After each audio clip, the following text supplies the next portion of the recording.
This case was the murder of 35-year-old Ikeem Johnson. He was a sanitation worker for the city of Philadelphia, and he was murdered on November 18th of 2022. He was killed by Nushar Scott, and Nushar was driven to the scene of the murder and back from the murder by the co-defendant, who was also convicted after trial. His name is Rasheen Trusty. This was a pretty brutal murder. The defendant, Scott, fired 28 shots at the decedent, Ikeem Johnson. He got as close as he could before pulling out a gun and firing what we later learned from the ballistics was 13 shots from a .45 caliber gun. However, the decedent, Mr. Johnson, was able to run a short distance on Rowland Avenue away from the defendant.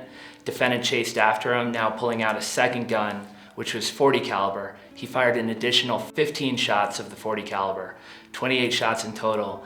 And the final shots, there were strike marks in the ground indicative of close range firing and shooting down at the decedent. As Nushar fled the scene, he was wearing these latex gloves, and we believe perhaps because he saw that there was blood of the victim on one of those gloves, he took those gloves off as he ran.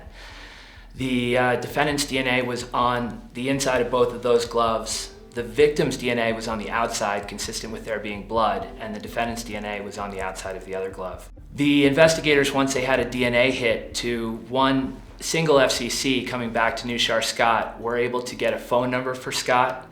And once they had that phone number, they were able to find timing advance data that put Scott's phone in a very specific location. And that morning, we can actually see Scott on video on his way to the location where he would meet up with Rasheen Trusty.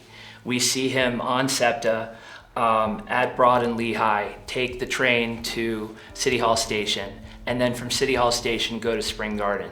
And the detectives got this video within a day or so of getting the cell site data, which was just incredible work on their part. The detectives then, from Spring Garden Station, were able to get even more video, leading them to what turned out to be a really crucial location, the apartment complex at 1 Brown Street in Northern Liberties. We were able to obtain video from inside of that location, which showed Nushar Scott arriving, being led into the building, going into an apartment.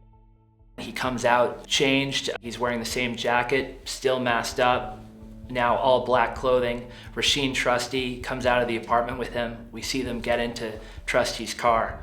Trusty's phone is with him, and he makes phone calls en route to the crime scene. Trusty's phone, we see, goes from Northern Liberties to Mayfair and then back after the murder. When police and detectives got this video, another thing they were able to do was execute a search warrant on the inside of 1 Brown Street. And from inside that location, there was paperwork in the name of Nushar Scott, Nushar Scott's driver's license, a live .40 caliber round, and black latex gloves, completely consistent with what he wore at the murder. The detective work, the police work on this case was exemplary. Detective Coulter, who was the assigned investigator, was relentless.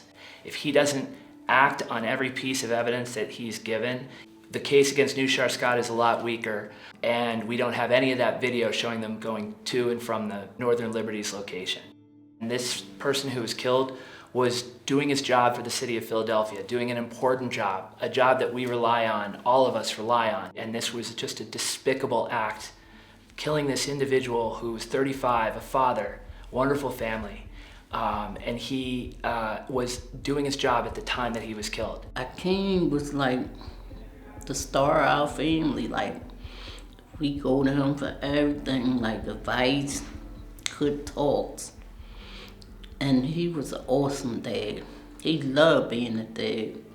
And he was a role model for the guys, the young boys that in the community.